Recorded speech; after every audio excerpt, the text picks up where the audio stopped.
So, guys, this is the magazine, Real Vegas Magazine. It's amazing. I'm so happy. The 2024. That's how you know we started right. And it's a 2-page spread. Look at that. 2 pages. Pa toda mi gente, they can see it, It's real life. You know what I'm saying? True story. True story. So I basically sum up like the premise of the book. It's about an audacious single mom who opens her heart and home to 5 adopted kids while embracing her Latino culture while being Jewish. And we kind of like broke it down, like what gave me the idea to write the book. And then how this book, right, led to my first book event. What's up, everyone? Welcome back to the Film Goals Podcast. Today I'm with the one and only David, a.k.a. Yakov. The first repeat guest in Film Goals Podcast. Well, actually, Gene came on here to interview me, which is one of my coworkers, and he did my interview. But you're the first guest to be back twice. So welcome back. Yeah, it's an honor. You know what I'm saying? So you've been working on some cool stuff, and you wanted to come and share some of the stuff that you've been doing. Last time you came, you were kind of talking about the book that you just released, and we kind of talked about your backstory and stuff. So, yeah, man, I'm gonna give you the mic and let you say what you've been up to, bro. Man, I thank you, brother, for having me back. It's an honor. You understand? I'm not sweating this time. You know what I'm saying? But I do want to share. So since the last time you had me, my book, right, came out August, and couple of months went by, and I'm just chilling in the crib, and my boy Chef Vic hits me up, bling bling, and I'm already in my PJs, bro. I'm comfortable. He goes, "Hey man, what you doing?" I'm about to sleep. He said, "I need you to go out to this event. It's gonna change your life. Like, I need you there." I'm like, "Brother, you should have told me like 2 or 3 days. I'm tired." You know what I'm saying? So you know what? I listened to him. I'm like, you know what? Maybe it's a sign. So I changed my outfit, I did my hair, took a shower, and I went, put some cologne. I got to smell good, for the ladies. So I get there, I pull up. I made sure that brake worked, you know what I'm saying? I get there, I meet a lot of people. And guess who I meet, dude? I meet Palmira, I met Iliana, who you met. They were all there for the first time. And Jasmine, which is their besties. Okay. And so I get there. And then Shivek is outside with this lady, and I'm just like chilling too. And he goes, "Hey, I want you to meet Yakov. This is Candace." I was like, "Okay, all right." And I didn't know, who this person was, right? But Shivek goes, "Yeah, this is my boy. He does all my TikTok, my marketing. You got to meet him. And he's the best person to have." I'm like, "Thank you, brother. It means a lot. I've only did 4 videos with you." You know what I'm saying? But it made me feel good. She's like, "Oh, really?" She's like, "Let me get your information." We exchanged like numbers and emails. When I got home, I looked her up, and I realized she's the big people for Real Vegas Magazine. So I'm like, you know what? I'm going to send her my pitch of like my book. Yeah. I send it to her. Bling. I waited a couple days. Ding. Got a response. You know what I'm saying? And I opened it. She loved it. She's like, "Look, we could, what do you want to do? Like, what's your vision?" And I said, "Look, I want to write my piece. If I could do that, I know you guys have people that could write, but I want to write my piece." And she's like, "Okay." She's like, "Send me pictures. I'll put it together." And I wrote the whole article, which is my first article ever written, ever in, history. I wrote essays, but not no article for a magazine, Yeah. So I put it together. I had my professor from UNLV, Jeff Child, shout out to him, and one of my best friends, Mike Elridge. He's my Jewish brother, my best friend. He also helped me like put it together.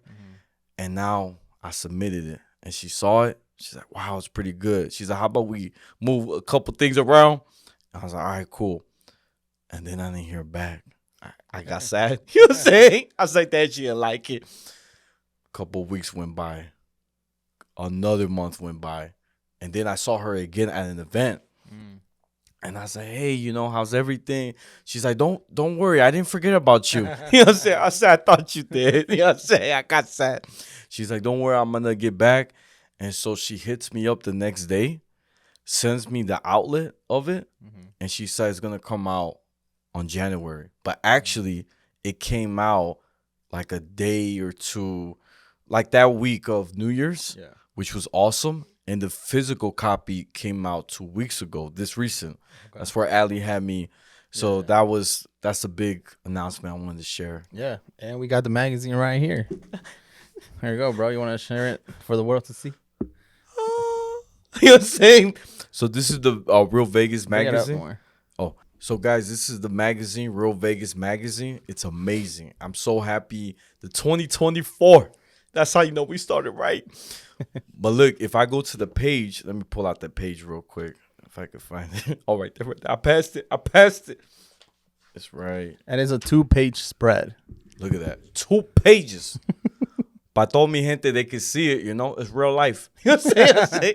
True story. Story. That's awesome, bro. Congrats, man. Thank you, brother. So talk about your process for writing the article and like what is the article about? Are you just like promoting the book or are you going into something else? So I basically sum up like the premise of the book. It's about an audacious single mom who opens her heart and home to 5 adopted kids while embracing her Latino culture while being Jewish.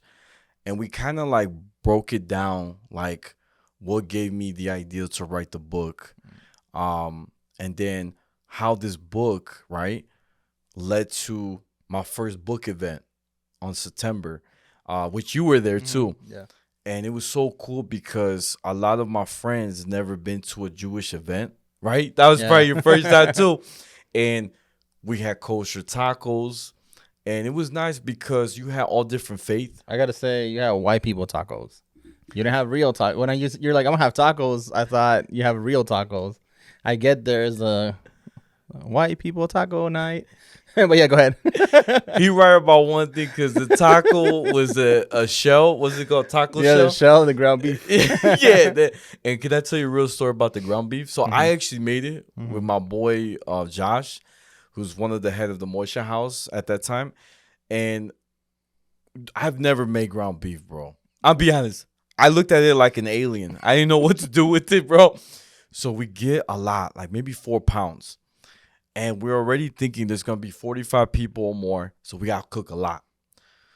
So we're like, and for him, it was his first time too. So you know what we did? We grabbed 2 big pans. Of course, we did the seasoning. That I know what to do. Limon, put some Goya, whatever, right? Yeah. But when it was time to cook it, you know what we did? We took the meat, right? And took little pedacito to the pan, and I grab another one like that, little one. 2 hours go by, we still got a whole bowl of ground beef, and I'm like, fam, it's already 12 like midnight. We still cooking the ground beef. Like, why is it taking long? He said, we gotta make sure it's perfect. His girlfriend comes, actually his fiance. She's like, what the heck are y'all doing? She's like, y'all idiots. She grabs the whole bowl, dumps it in the pan. Yeah. You hear shh, and she's like, man, that's how you cook ground beef. Wow. You guys are doing it one little piece by one? Yeah. Took us 2 hours to do a little bit. You know what I'm saying? Wow. And we're like, man, we're sweating. We're like, why is it taking long? No mamas, you know what I'm saying? And she was laughing at us. She's like, man, y'all really can't cook. I said, look, I got a good reason. I'm Mexican. We use carne asada. We do like the grill. Yeah. I don't do it like ground beef. You know what I'm saying? Oh my God. So hilarious. That's my note. Yeah, so continue. You were saying like you talk about the article and then talk about like the process of writing it. So man, when I wrote it, so it was a lot to like put together. Especially that this is gonna be forever, right? Yeah. So you want it perfect. So when I was writing it, I took a little bit of the speech that I did at the Moisture House, where I had my first book event.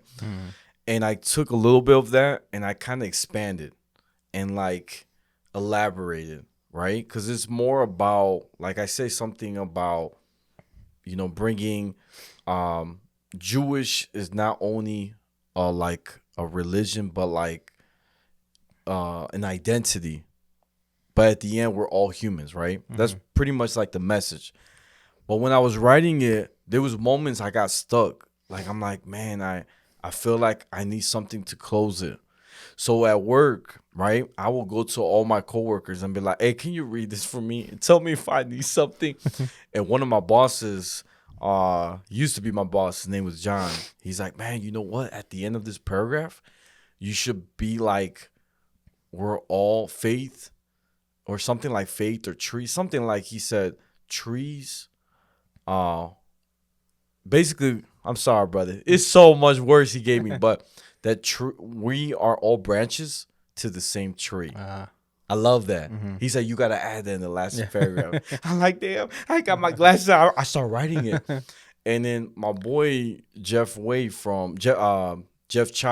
from UNLV, who's the head of the communication department, he looked at it too, and he's like, I think the wording here you have to change, which was helpful because when you read it by yourself, it sounds perfect.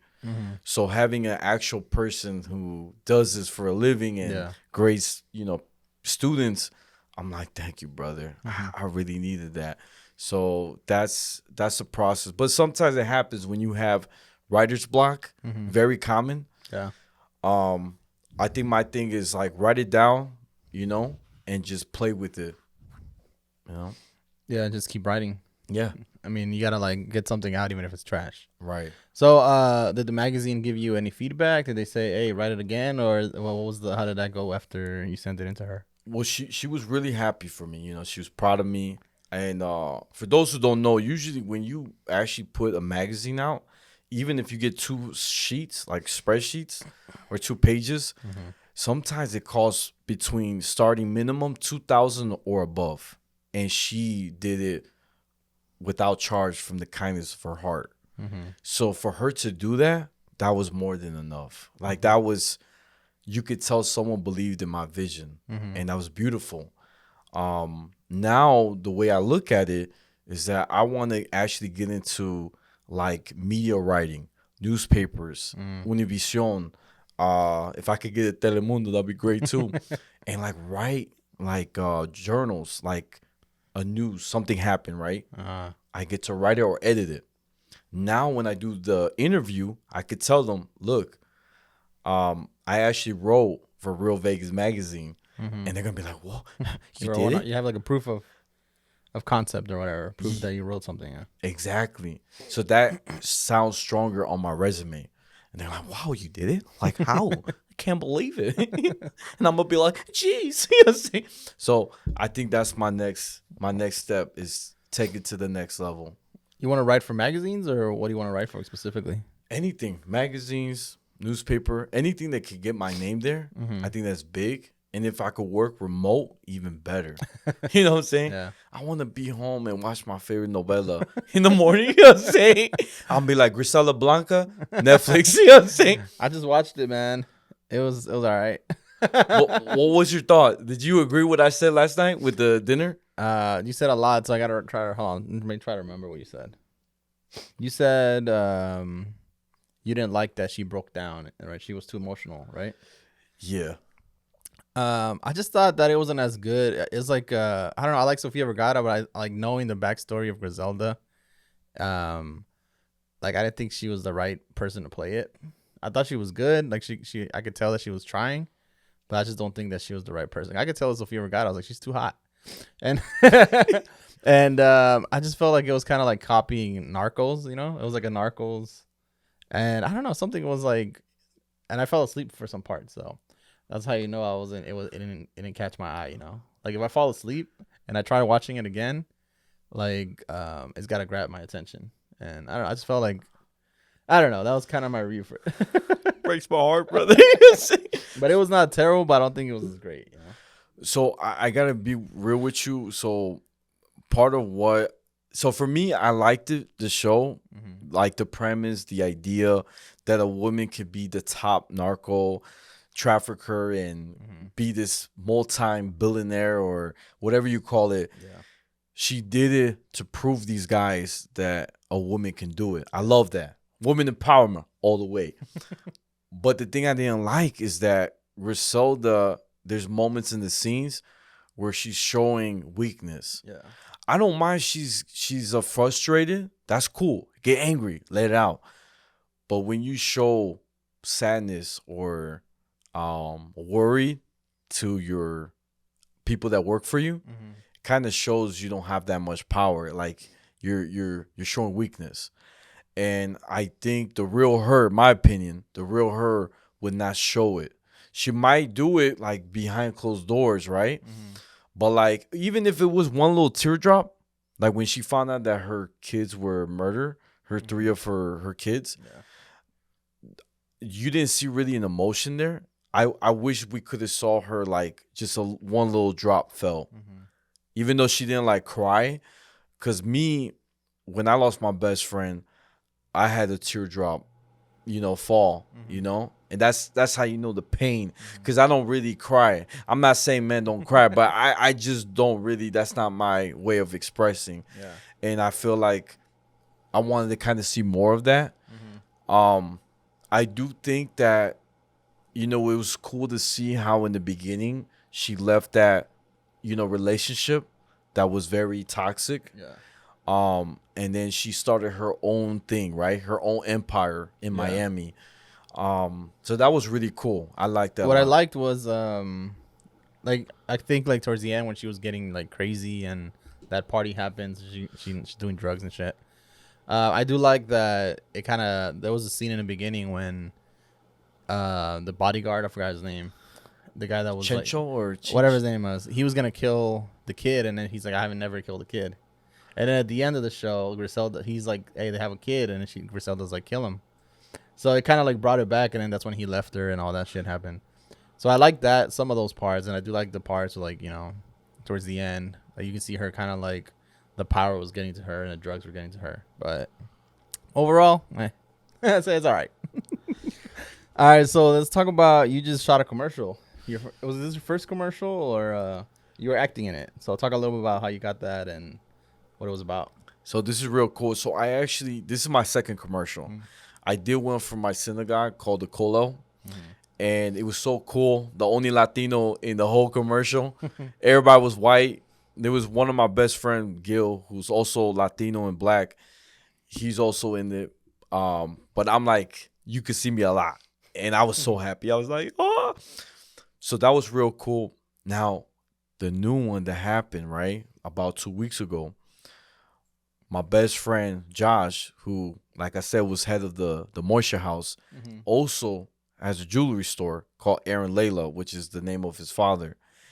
And it was so cool. He hits me up last minute the day before. He's like, hey, fam, I got Channel 3 going to come in, do the commercial.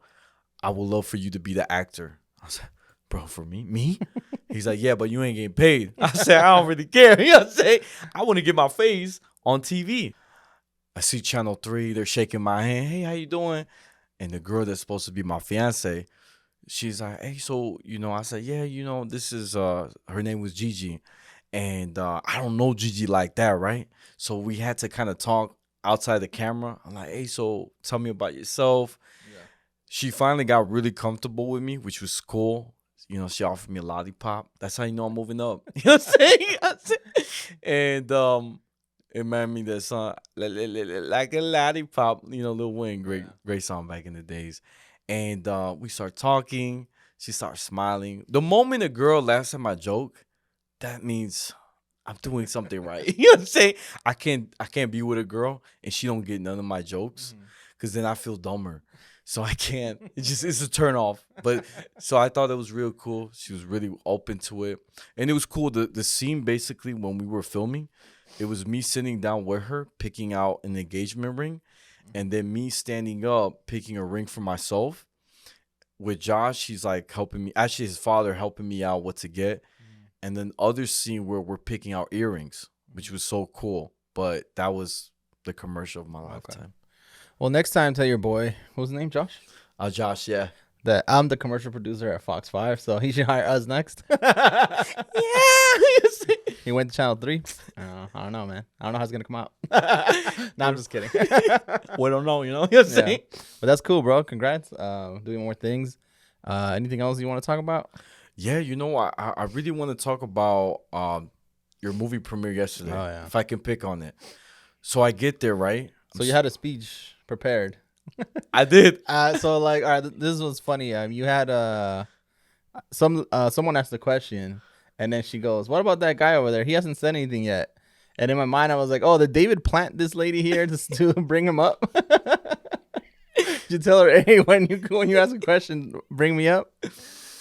I didn't. I didn't actually. I thought she was like one of like a producer that maybe I didn't know. Mm-hmm.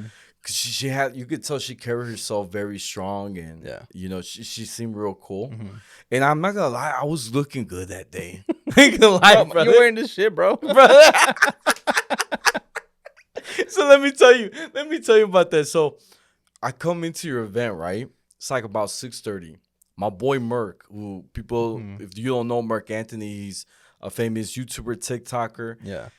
and he has orange hair, and he sees me, right? And he's like, "Bro, why are you wearing overalls?" And he goes, "I thought you trying to be Chucky from Halloween." I said, "Bro, I love Chucky, but that's not the reason why I'm wearing overalls." I said, "I'm trying to bring back Tupac, the old school, you know what I'm saying? Baby, baby." I'm sorry, that's Biggie, but you know what I mean. So I get there, and it's funny. I'm meeting other people too. And they're like, "Man, why you wearing overalls?" You be saying the same thing. She goes, "David, I thought you gonna dress up with like a nice button down with pants." I said, "Girl, I gotta look fly. I wear that every day. I gotta change it up." And so she goes, "So what's your style supposed to be?" I said, "Girl, I'm Tupac." You know what I'm saying? I got the overalls. I got the black. It was a black long sleeve. And she was like, "If you're going to be Tupac, wear the bandana." I said, "You got a good point. You got That's me." true. Shave your head, too. Yeah. You know, she got me with the right hook. I wasn't ready. But that was cool. And then going back to that lady that asked me who you were, right? Who I was, right? And I basically shared a funny story. I don't think I've ever mentioned this live with my boy. But for those who don't know, my boy Angel created a movie called Behind Closed Doors, where we are right now, behind closed doors. And the crazy thing, when I first met Angel, and I'm going to tell you about what the speech was about. Yeah, go ahead, tell the speech. They can feel it. They can feel it. So I get there, right? Now, the rule in acting, you're not supposed to talk to the director. They're busy. The director's worrying about the lighting, the whatever is going on, the audio. They have a lot of things in their mind. So if you were to tell them, "Hey, by the way, director, what's your favorite color?" They don't want to hear that. You see, that has nothing to do with the movie. You're just distracting them. So I broke every rule in the book. I got there 2 hours early. I said, "Hey, director, can I pull you to the side?" You're like, "Yeah, is something wrong? I just got to talk to you private." So I pull him in the side. And I knew he was a director because he was the only guy with a hat. You got to spot them, man. They don't run away that high. They're not easy to hide. So I pull him to the side. You know, I see this guy real tall. I was like, "Dang, he look like a bodyguard. I got to watch out, man. You know, I might get hit." You know what I'm saying? So I see him and I said, "Hey, man, you know, I got your email." And he's like, "Oh, that's great. But I wanted to tell you, how would you like to change history?" He go, "What do you mean? You don't like my script?" "No, I love your script, brother. I love it. But the thing is, how would you feel?" And you did mention the email, you want more diversity. But how would you feel to be the first director in history to have a Mexican Guatemalan Jew ever? And I love your line. "You Jewish?" You know what I'm saying? You know what I'm saying? I'm like, "Yeah, brother." You know what I'm saying? He goes, "All right, let's do it." I said, "I mean, what do you want to do different?" I said, "Look, brother, you know I'm Jewish, and part of our faith and culture, we wear the yarmulke, which is, or some people say kippah, is like a hat you put in your head." And I said, "If I could wear it in this scene." And you're like, "Did you bring it?" I said, "What you need? I got blue, purple, red, black, you know, purple, red. I got anything you want." Yeah. You're like, okay. You're like, hey, guys, let's do this. Action. And I put it on, right? Yeah. And it was so cool because my last and only line, ladies and gentlemen, was I'm a survivor. Mm-hmm. So deep. Yep. So compelling. So powerful. And I'm going to be honest, if I could brag, Go ahead. out of all the girls that were doing that same line, they took about 3 to 5 takes to say that words. Your boy only did it once. I'm going to be real. That's how you know I'm a real actor. Damn, I didn't bro. have to do it 8 times, 3 times. Angel comes in, right? Panning. I see the camera coming in. David, don't forget your line. Yes, sir. Yes, sir. I'm a survivor. All right. Cut. Great job, man. Great job. I love it, man. Yes, it. Bro, well, you remember a lot because I don't remember a lot of that, but that's okay. Yes. No, that's cool. So yeah, like I remember you mentioning that you actually had experience with domestic violence. So like when we were writing the script, we did kind of mention like, okay, we want to have a guy in there too. That was kind of like the diversity I was talking about. We want to have a guy in there because, you know, men are never believed. You know what I mean? And then like the whole thing that happened with Johnny Depp recently, Oh, man. which, you know, that was the whole thing. But anyways, like she said, you had experience with it. You cool with sharing it or? I can. Okay. The only thing is, my ex, I'm going to pretend she who must not be named, like Voldemort. Yeah, you don't have to do names. Just tell me, Yeah, like, you yeah. know, how that related to you, and you know, how did it feel being in that group? Because some of the ladies in there were also, you know, they had experience in that too, and they were like breaking down and everything. Right. So I'm gonna be real. This was like during college. I met this real pretty girl, tall Guatemalan. Had to be Guatemalan. Brace my heart. Violent. Right. And to be honest with you, I've dated a few girls, right, in my lifetime, but she was the first girl I ever fell in love with. And I lost it to her. Like I lost my virginity. I can admit it to it. Mm-hmm. And you know, I did everything for this girl.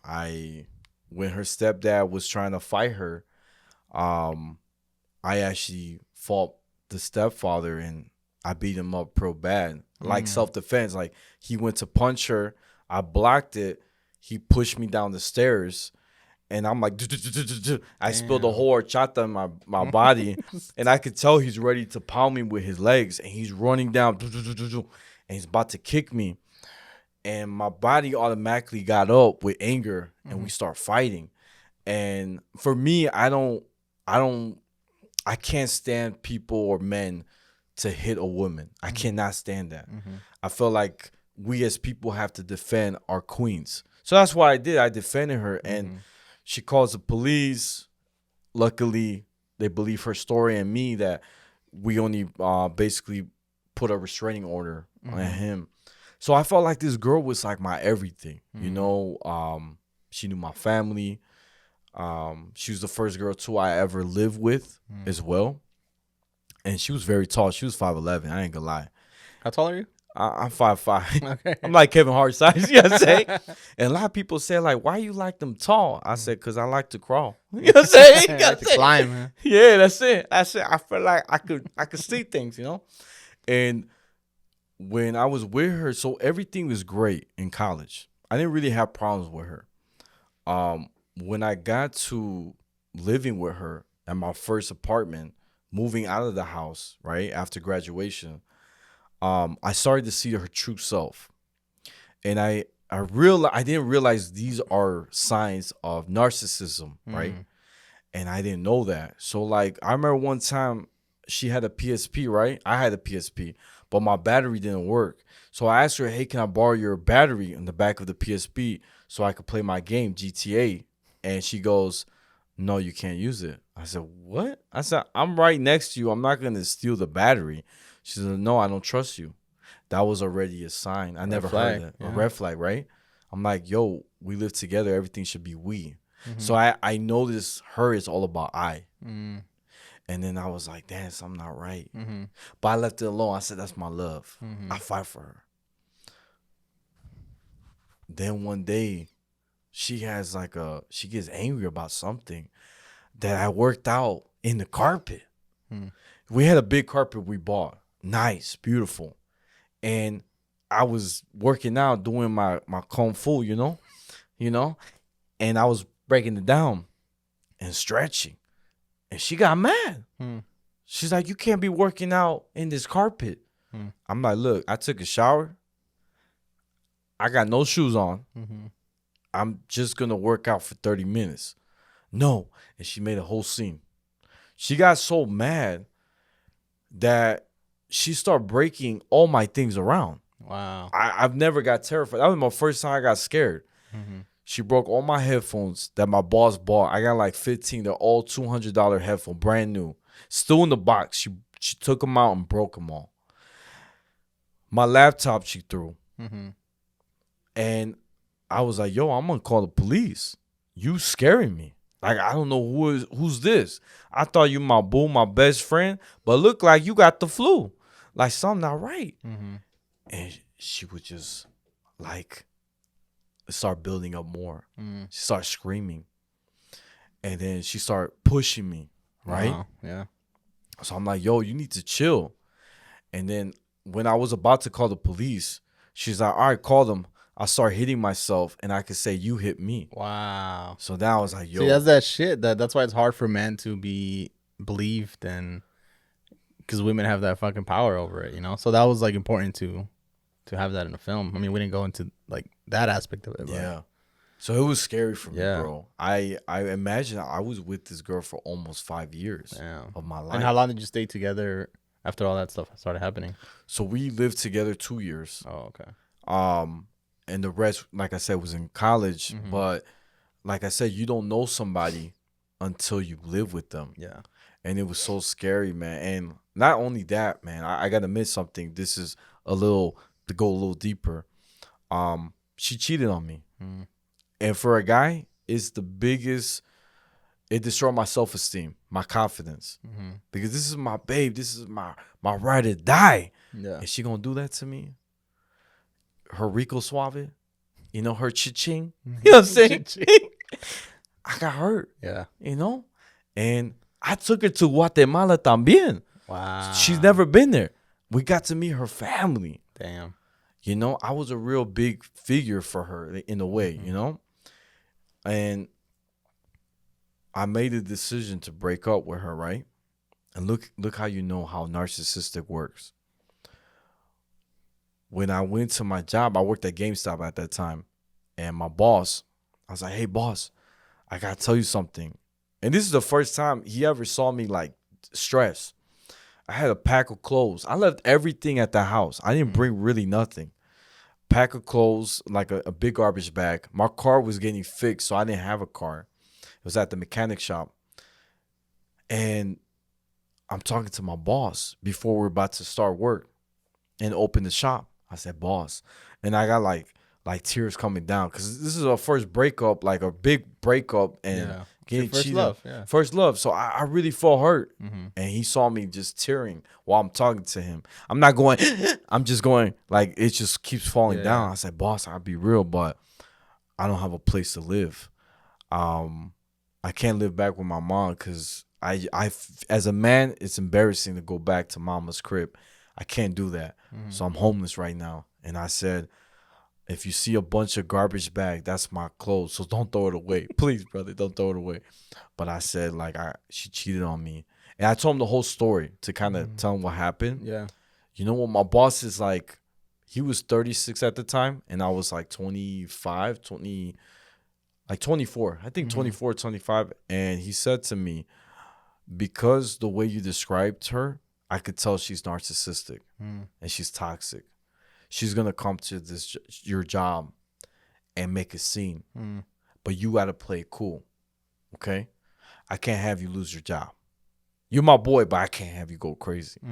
I know you're going to want to call her names and yell at her because you lost trust with her, you know? But don't. Act like nothing happened. And I was like, you sure? He's like, yeah. Watch this. 15 minutes later, she shows up to my job. Just like he said. Yeah. She's waiting in line. And I remember this guy is like, hey, you could go first. She's like, thanks. I need to talk to him. I'm like, damn, like I'm in trouble. She came in. Fired up. Yeah. Right. Her face red and stuff. She's like, we need to talk. I said, customers comes first. That's what I literally said. You could wait. Damn. Yes, sir, I could take the game. Yeah. Ding. You know, I'm scanning, right? Then my boss comes in. He's like, bro, you got to handle that business. You know what I'm saying? You can't be that chill. You can't try to be slick. So I go and talk to her. She's like angry. Why'd you leave? You know? I can't believe you did that. I said, I told you how I felt. There's nothing I need to explain. Mm-hmm. Where you living at now? Who you with? I said, I'm at work. I'm with nobody, but I'm at work. Who's going to take care of the dogs? We had 2 dogs. Canalita was her dog, and Coco is a dog I stole from my neighbor because they were crackheads. It was a house full of crack. Like, they were into crack. Yeah. They never fed that dog, so I stole the dog, Coco. I named her Coco because I like this song. I'm in love with the Coco. And she looked white, too, the dog. So I stole her. So she became my dog. And she's like, who going to take care of my dogs? I said, look, I'm going to be honest with you. That's not my job no more. She's like, what do you mean? I said, now that you have a man behind my back, and I guess he's your boo, that's his job. Mm-hmm. So go talk to him. Try to figure out his schedule. Because I retired. That's what I told her. I retired. Mm-hmm. She's like, wow. You're not going to say sorry to me? I'm like, nah. I got nothing to say. Yeah. You're not even going to give me a hug? No. Yeah. But it was nice knowing you. And she goes, after all we did, and we were going to move to Vegas? I ain't moving with you. I got all the plans. Yeah. And she was really trying to get me mad, and I didn't. I played it cool. Mm-hmm. She walked out, and my boss gives me a high five. He said, man, if she would have went crazy on you, I would have called the cops. Yeah. I said, thank you, boss. I really appreciate it. She actually came back a second time. This time it was a lot scarier because when she came in, she was like kind of getting emotional and start crying. Mm-hmm. And she tried to give me a hug. And she's like, look, I wanted to tell you that we were going to have a kid. And the reason why I've been ignoring you is because I was pregnant and then I lost it. Mm. And I said, oh. I said, how long you had to wait to tell me that you were pregnant? Mm-hmm. You had to wait until I left the house. So that don't make sense. Yeah. Because I'm going to be honest, I would have sent something. You would have made a sign like you were throwing up or something, right? I took you all to your doctor appointments. They never once said you were pregnant. Mm-hmm. So I don't know if what you're trying to tell me. I could tell right there she was trying to guilt trip me to make me feel bad and like have me come back to her. And I'm going to be honest, ladies and gentlemen, I did use protection. I'm not dumb, okay? But still, I would have saw signs because I wake up with her every day. Yeah, her tummy would have got bigger. You know what I'm saying? Mm-hmm. I would have heard something could have happened, but for her to say that all of a sudden, it just didn't add up. Now that you cheated on me too, it could be his kid. Yeah, ain't my kid. I'm sorry. Mm-hmm. He didn't use protection. You know what I'm saying? And so these are signs. And to wrap up the story, my cousin said that you're going to meet a lot of thems, you know, toxic people. They're going to look so pretty in the outside, but the inside, they have a lot of insecurities. And you just have to watch out from those signs. So now when I meet people, I have to really see if they're really going to be there for me, right? Mm-hmm. And accept me the way I am. I always say that my professor, he always said this. Your partner who you find, your love, real love, is meaning that if me and Angel go out, let's say to the club, I'm going to be real. We went to the club because we're celebrating his second film. I'll be real. And it was a guy's night.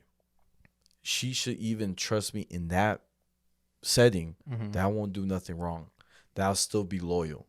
But the fact that she has to call me every 2 to 3 minutes to see where I'm at, that's not real love. If there's no trust, my professor said, there's no love. That's what I mean. Yeah. Now I know what to look for Mm-hmm. and what to watch out from. So it taught you a good lesson, even though you had to go through it. So, Yuya keeps telling me that she wants to do it behind closed doors too. Ooh. And what you just told me, it sounds like a better story to me. That makes me want to do another one, like in the perspective of the man. You know what I mean? Like that sounds more interesting to me, because like you don't really see it a lot, and it's like there's a lot of crazy women out there. Yeah. But thank you for sharing, bro. And you know, I know it was a long story, but I think people need to hear it. You know, Yeah. it's real life. And to talk about the screening a little bit, like it was successful. It was cool. You know, there was a lot of people there. I know you brought a lot of your friends, and so yeah, thank you for showing up and being a part of it. Anytime, brother. Anything from my Guatemalan brother. You know what I'm saying? Dang, I gotta stay away from the Guatemalan girls now. All right, so yeah, that's David. Check out the Real Vegas magazine. His article, 2-page article is on there. You can. So how can they get it if they want to like buy it? So actually, it's free online. So Okay. if you go to realvegasmagazine.com, you can look for the 2024 issue, and when you click it, it'll actually download to your phone or laptop. Oh, okay. So it's cool. But if you want to get it, there's certain bars that has it. There's one on Steiner, I think that's how you say it. It's on Lake Mead, and I forgot the other street. But there's a few bars that has it. Yeah. You don't have to buy it, which is pretty cool. Yeah. So it's free. There you go. If you see Real Vegas magazine, pick it up, and I'll leave the link below so you guys can check it out. Read the article. All right, bro. Looking forward to seeing more of your stuff, man. I know you keep working, you keep grinding. So thank you. And you still got your podcast, right? You're still doing the podcast every week. Every week, every Tuesday, guys. The outlet to reality, the oldest podcast in Vegas and Chicago. What up? Ching ching. Ching ching. All right. See you guys next time. Peace.